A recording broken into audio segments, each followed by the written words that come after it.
Course introduction to computers.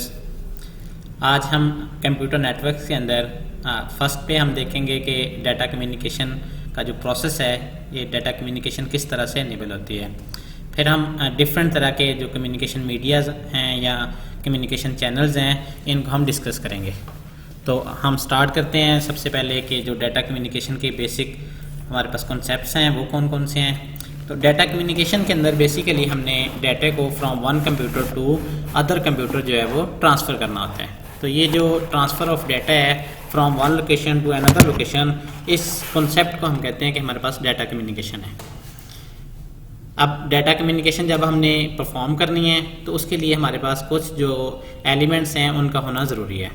तो जब हम इसको डाटा कम्युनिकेशन को डिस्कस करते हैं तो सबसे पहले हम ये देखते हैं कि डाटा कम्युनिकेशन की डेफिनेशन क्या है। तो डाटा कम्युनिकेशन हम कहते हैं एक ऐसा प्रोसेस है जिसके थ्रू हम डाटा ट्रांसफ़र करते हैं from one location to another location. और ये जो डाटा की ट्रांसफ़र एक लोकेशन से दूसरी जगह पे होनी है, इसके लिए नेटवर्क का होना बड़ा लाजमी है। अगर हमारे पास नेटवर्क इन्वायरमेंट नहीं होएगी तो हमारा ये जो डाटा ट्रांसफ़र है from one location to other location ये हम नहीं कर पाएंगे। अब ये जो हमने डाटा ट्रांसफ़र करना है एक लोकेशन से दूसरी लोकेशन पे, तो इसके लिए कुछ एंटिटी का होना हमारे लिए लाजमी है। अब इसके अंदर जो फर्स्ट एंटिटी है दैट इज़ अ सेंडर। तो एक ऐसा ऑब्जेक्ट जो डाटे को सेंड कर सके ये हमारे पास होना लाजमी है। फिर इस डाटे को जिसने रिसीव करना है सेकेंड हैंड के ऊपर, इसका होना भी ज़रूरी है।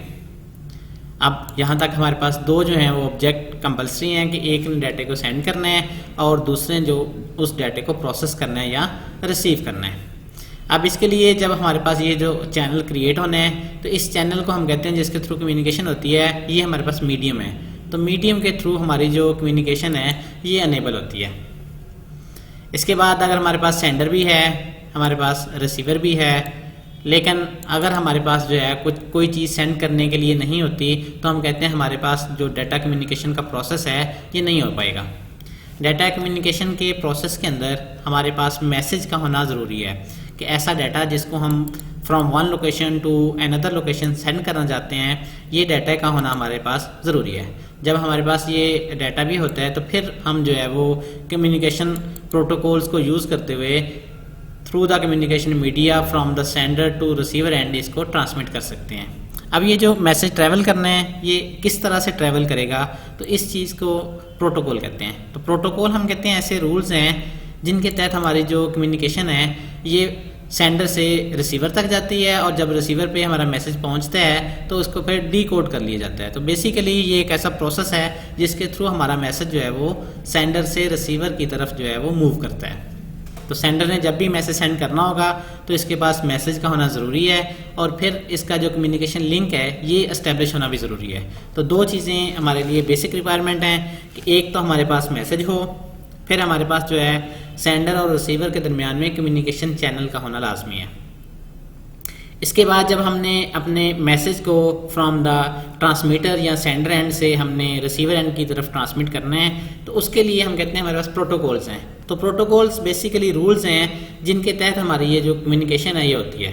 तो अगर हम देखें तो कंपोनेंट ऑफ डाटा कम्युनिकेशन के अंदर हमारे पास एक मैसेज है, फिर हमारे पास जो है वो सेंडर है, फिर हमारे पास रिसीवर है। तो सेंडर ने मैसेज को सेंड करना है, रिसीवर ने इस मैसेज को रिसीव करना है। फिर इनकी जो आपस के अंदर नेटवर्क क्रिएट होता है या कम्युनिकेशन अनेबल होती है तो उसके लिए कम्युनिकेशन मीडिया या चैनल का होना ज़रूरी है।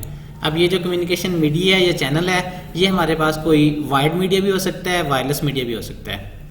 फिर ये जो कम्युनिकेशन होती है ये किसी ना किसी रूल के तहत होती है। अगर हमारे पास ये प्रोटोकॉल नहीं होगा तो फिर भी ये कम्युनिकेशन जो है वो अनेबल नहीं हो सकेगी कि मेन सेंडर जो है इसने 0-1 की फॉर्म के अंदर अपना डाटा सेंड कर दिया, रिसीवर ने ये डाटा 0-1 बाइनरी फॉर्म के अंदर इसको जब रिसीव कर लेगा तो उसको रिसीवर को ये पता नहीं चलेगा कि ये क्या मैसेज है।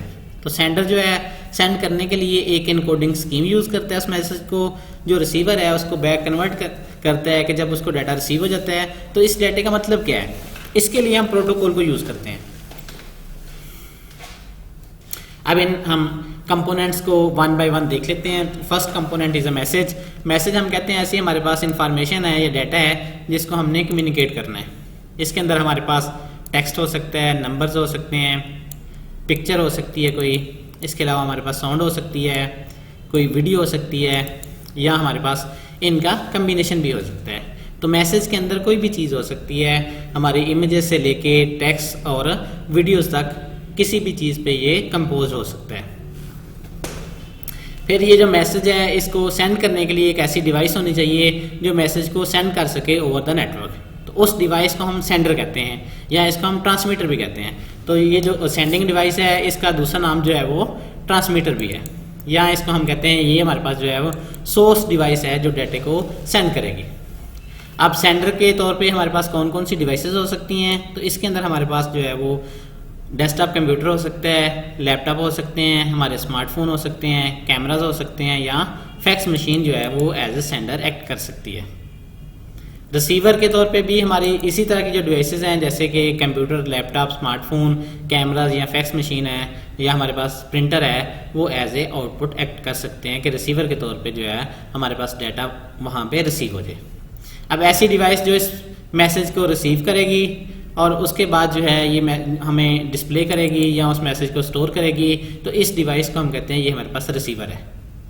अब रिसीवर जो है इसको हम सिंक भी कहते हैं। ये जो सेंडर है इसको हम सोर्स भी कह सकते हैं, और जो रिसीवर है इसको हम सिंक भी कहते हैं कि सोर्स ने डाटा जनरेट करना है, सिंक ने उसको ऑब्जॉर्व करना है। अब रिसीवर के तौर पे हमारे पास जो है वो डेस्कटॉप कंप्यूटर है, लैपटॉप है, टेलीविज़न हो सकता है, स्मार्टफोन, प्रिंटर, फैक्स मशीन, कोई भी ऐसी चीज़ हो सकती है कि जो हमारे डाटे को जो है हमें डिस्प्ले कराए या उस डाटे को स्टोर कर सके।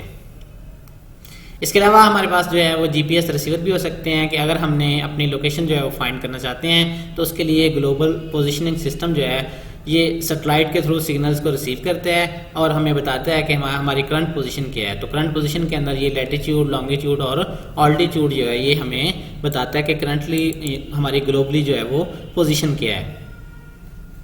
इसके बाद हमारे पास जो है वो कम्युनिकेशन मीडिया है। तो कम्युनिकेशन मीडिया हम कहते हैं ऐसा पाथ है जिसके थ्रू मैसेज ट्रैवल करता है from one location to another location. अब ये जो मैसेज ने ट्रैवल करना है तो इसके लिए जो कम्युनिकेशन मीडिया है ये हमारी कम्युनिकेशन को अनेबल करवाता है कि मैसेज जो है सेंडर से रिसीवर तक पहुंच जाए। तो इसको हम कम्युनिकेशन चैनल भी कहते हैं। तो चैनल के थ्रू हम जो है वो कम्युनिकेशन कर सकते हैं। अब इस केस में हमारे पास जो है वो कम्युनिकेशन मीडिया दो तरह के हो सकते हैं कि वायर्ड या वायरलेस। तो वायर्ड के अंदर हम कहते हैं जी हमारे पास ट्विस्टेड पेयर केबल हो सकती है, टेलीफोन केबल हो सकती है, कोएक्सियल केबल है, फाइबर ऑप्टिक्स है। इनका हम डिटेल में नेक्स्ट पढ़ेंगे कि ये जो ट्विस्टेड पेयर केबल है, टेलीफोन केबल है, कोएक्सियल केबल है या फाइबर ऑप्टिक्स केबल है, ये किस तरह से काम करती हैं। इसके अलावा हमारे पास जो है वो वायरलेस मीडिया भी हो सकता है जिसके अंदर ब्लूटूथ है, वाईफाई है, माइक्रोवेव है, रेडियो वेव है और सैटेलाइट कम्युनिकेशन है। तो दोनों तरीक़ों से हमारी जो कम्युनिकेशन है या हमारा जो कम्युनिकेशन चैनल है ये एस्टेब्लिश हो सकता है। अब सेंडर या रिसीवर जो है ये दोनों को हम कम्युनिकेशन मीडिया के थ्रू जो है वो कनेक्ट करते हैं।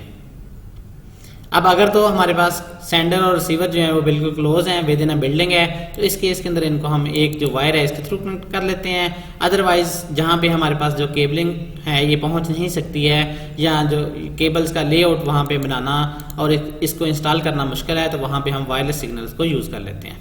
इसके अलावा भी हमारे पास जो है वो स्पीड भी मैटर करती है कि जनरली जो वायर्ड मीडिया है इसकी स्पीड फास्ट होती है, जो वायरलेस मीडिया है इसकी जो ट्रांसमिशन स्पीड होती है वो कम होती है।